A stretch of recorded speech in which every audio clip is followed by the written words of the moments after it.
आज हम क्लास 6 शब्द रूपम धातु रूपम में बालक शब्द और पठ धातु पढ़ेंगे। बच्चों, अगर आपने ये चैनल को सब्सक्राइब नहीं किया है तो सब्सक्राइब कर लो और बेल आइकन को भी दबा देना ताकि आने वाले वीडियो का नोटिफिकेशन भी आपके मोबाइल में आ जाए। तो चलो बच्चों शुरू करते हैं।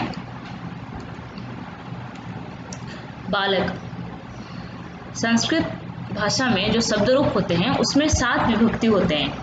प्रथमा, द्वितीया, तृतीया, चतुर्थी, पंचमी, षष्ठी, सप्तमी और 3 वचन होते हैं। एक वचनम, द्विवचनम, बहुवचनम। जैसे कि आपने इंग्लिश में पढ़ा है सिंगुलर और प्लूरल, वैसे ही संस्कृत में एकवचनम, द्विवचनम और बहुवचनम। तो चलो बच्चों शुरू करते हैं। बालक शब्द प्रथमा विभक्ति बालकः, बालकौ, बालकाः। द्वितीया बालकं, बालकौ, बालकान्। तृतीया बालकेन, बालकाभ्यां, बालकैः। चतुर्थी बालकाय, बालकाभ्यां, बालकेभ्यः। पंचमी बालकात्, बालकाभ्यां, बालकेभ्यः। षष्ठी बालकस्य, बालकयोः, बालकानां। सप्तमी बालके, बालकयोः, बालकेषु। संबोधनम हे बालक, हे बालकों, हे बालकाः।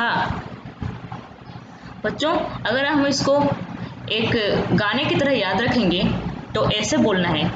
बालकः, बालकौ, बालकाः प्रथमा, बालकं, बालकौ, बालकान् द्वितीया, बालकेन, बालकाभ्यां, बालकैः तृतीया, बालकाय, बालकाभ्यां, बालकेभ्यः चतुर्थी, बालकात्, बालकाभ्यां, बालकेभ्यः पंचमी, बालकस्य, बालकयोः, बालकानां। षष्ठी बालके, बालकयोः, बालकेषु। सप्तमी हे बालकः, हे बालकौ, हे बालकाः। संबोधनम। तो इस तरह से अगर आप गा के इसको याद रखोगे तो ये जल्दी याद हो जाएगा और आप सबको बालक शब्द को याद रखना है। अब हम समझते हैं कि ये बालक शब्द जो है वो प्रयोग कैसे होता है और हमें ये 7 विभक्ति को याद रखने की क्या जरूरत है। जैसे कि हम वाक्य बनाएंगे तो उसमें हिंदी में कारक चिन्ह क्या क्या होते हैं ना, ने, को, से 7 कारक होते हैं। कर्ता, कर्म, करण, संप्रदान, अपादान, संबंध, अधिकरण। कर्ता ने कर्म को करण से, संप्रदान के लिए अपादान से अलग होना, संबंध का के अधिकरण में पर, संबोधन है, अरे, ये सब होता है। तो अगर हम हिंदी में कहेंगे बालक ने, हिंदी में कहेंगे बालक ने, तो कर्ता ने मतलब प्रथमा विभक्ति, प्रथमा विभक्ति में बालक का होगा। अगर हिंदी में होगा बालक, बालक को, तो होगा बालकम। संस्कृत में अगर बालक के न है तो मतलब है तृतीय विभक्ति, तृतीय विभक्ति में करण से मतलब बालक से।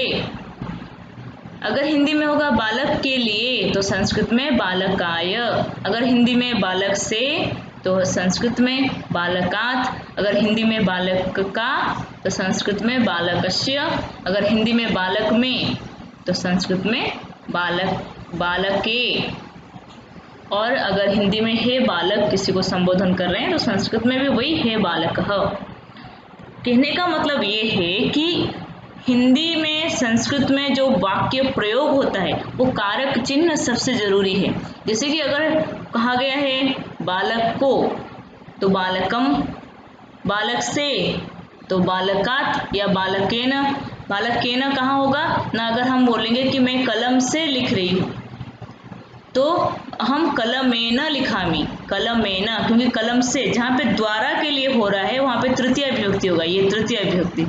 और जहाँ पर कुछ चीज़ किसी चीज़ से अलग हो रहा है, जैसे कि पेड़ से पत्ता गिर रहा है तो क्या होगा, वृक्षात् पर्णम पतति, वहाँ पे पंचमी विभक्ति होगा, पंचमी विभक्ति। बालकात् उसी तरह होगा वृक्षात्। तो आप पहले बालक शब्द को अच्छे से याद रखो और इसका जो हम वाक्य प्रयोग करेंगे तब आपको समझ में अच्छे से याद आ जाएगा कि ये जो कारक चिन्ह का प्रयोग किस तरह होता है और उस हिसाब से विभक्ति का प्रयोग किस तरह से होता है। प्रथमा विभक्ति में बालकः, अगर कारक चिन्ह होगा तो कर्ता, ने कर्ता कारक है और चिन्ह होता है हिंदी में ने। हिंदी में होगा तो बालक ने। द्वितीय व्यक्ति बालकम, कर्म कारक को चिन्ह है बालक को। तृतीय व्यक्ति बालकेन मतलब करण कारक है ये और से चिन्ह लगता है तो बालक से। चतुर्थ व्यक्ति बालकाय मतलब संप्रदान कारक है, चिन्ह के लिए लगता है और हिंदी में अर्थ होगा बालक के लिए। पंचमी व्यक्ति बालकात, यहाँ पर अपादान कारक है, से लगता है चिन्ह में तो हिंदी अर्थ होगा बालक से। षष्ठी व्यक्ति बालकस्य संबंध कारक और चिन्ह लगता है का की के और हिंदी अर्थ होगा बालक का। सप्तमी व्यक्ति बालके, कारक चिन्ह है ने में और कारक है अधिकरण कारक और चिन्ह लगता है हिंदी में चिन्ह लगता है बालक में। संबोधन में हे बालक, संबोधन है ये और इसको कहते हैं हिंदी में हे बालक। तो ये हुआ बालक शब्द। अभी हम देखते हैं पठ धातु। पठ धातु जैसे कि क्रिया, किसी भी वाक्य में कर्ता होता है और क्रिया होता है। बालकः पठति, इसमें बालकः जो कर्ता है और क्रिया क्या है ना पठति। तो जो पठति होता है ये पठ धातु, पठ धातु से, धातु मतलब होता है जो रूट वर्ड होते हैं। तो यहाँ पे जो पठ धातु का मतलब होता है पढ़ना। आपके पुस्तक में 4 लकार दिया गया है, अभी हम एक एक करके सब लकार पढ़ेंगे।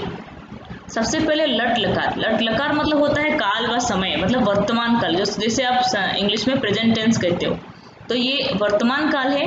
लट लकार मतलब वर्तमान काल। वर्तमान काल में क्या क्या प्रयोग होता है, किस तरह प्रयोग होता है ना।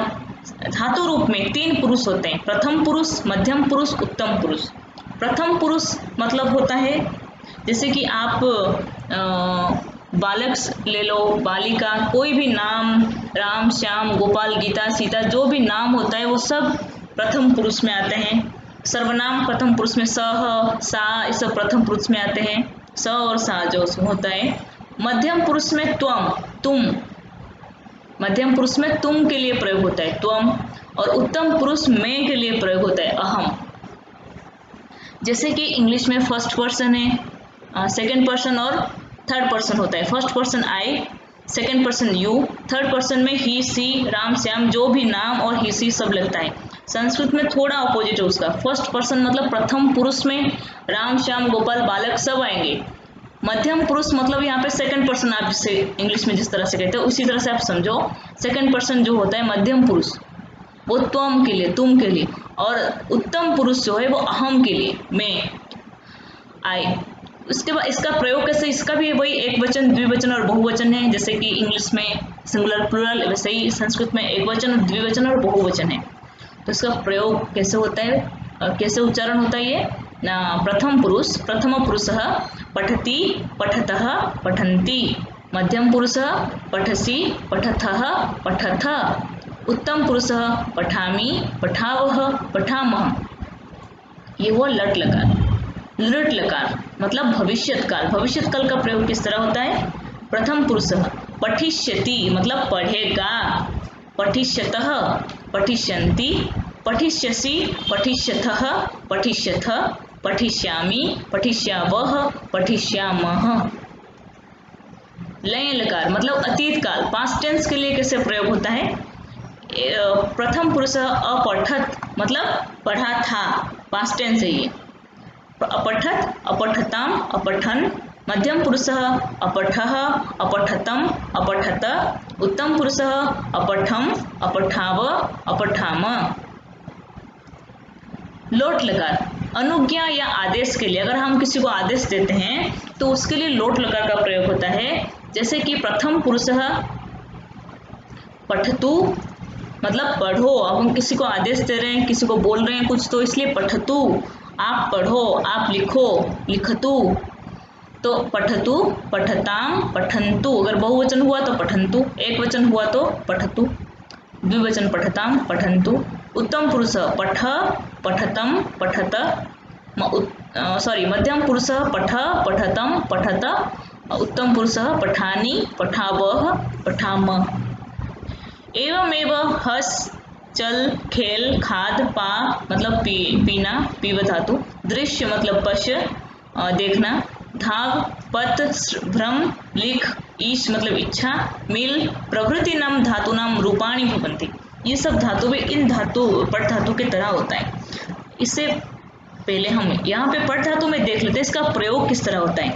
प्रथम पुरुष में प्रयोग होता है बालक शब्द, जैसे कि बालक हो, बालिका हो, कोई भी नाम हो। हम एग्जाम्पल पे तौर पे यहाँ पे बालक लेते हैं। बालकः पठति, बालक शब्द में हमने पढ़ा 3 वचन, बालकः, बालको, बालकः। तो यहाँ पर होगा बालकः पठति, बालको पठतः, बालकाः पठन्ति। ये सब में वैसा ही है, इसमें प्रथम पुरुष और उत्तम पुरुष और मध्यम पुरुष। इसका वाक्य प्रयोग देख लेते हैं। वाक्य प्रयोग, बालकः पठति, बालकौ पठतः, बालकाः पठन्ति। मतलब एक बालक पढ़ रहा है, 2 बालक पढ़ रहे हैं।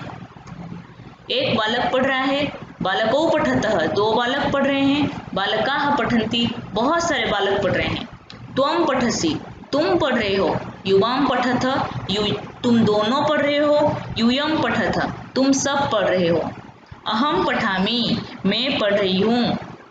आवाम पठावह, हम दोनों पढ़ रहे हैं। वयम पठामह, हम सब पढ़ रहे हैं।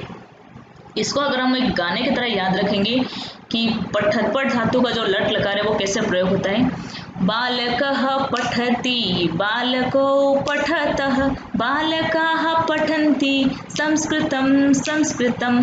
बालकः पठति, बालको पठतः, बालकाः पठन्ति संस्कृतं संस्कृतं।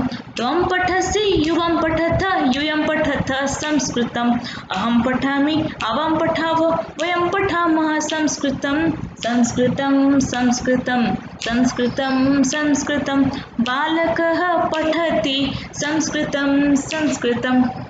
और एक बार, बालकः पठति, बालको पठतः, बालकाः पठन्ति संस्कृतं संस्कृतं। त्वं पठसि, युवं पठथ, यूयं पठथ संस्कृतम्। अहं पठामि, आवां पठाव, वयं पठामः संस्कृतं संस्कृतं संस्कृतं संस्कृतं संस्कृतं। बालकः पठति संस्कृतं संस्कृतं। तो इस तरह से आप पठ धातु का प्रयोग करो और पठ धातु को जो शब्द जो पठ धातु में जो लकार है, 4 लकार दिया गया है, वो लकार के सारे रूप को याद करो और बालक शब्द का जो शब्द रूप है उसको भी आपको याद करना है। तो अगर आपको ये वीडियो अच्छा लगा है तो लाइक कर लो, शेयर कर लो और चैनल को सब्सक्राइब करना ना भूलना। Thank you for watching.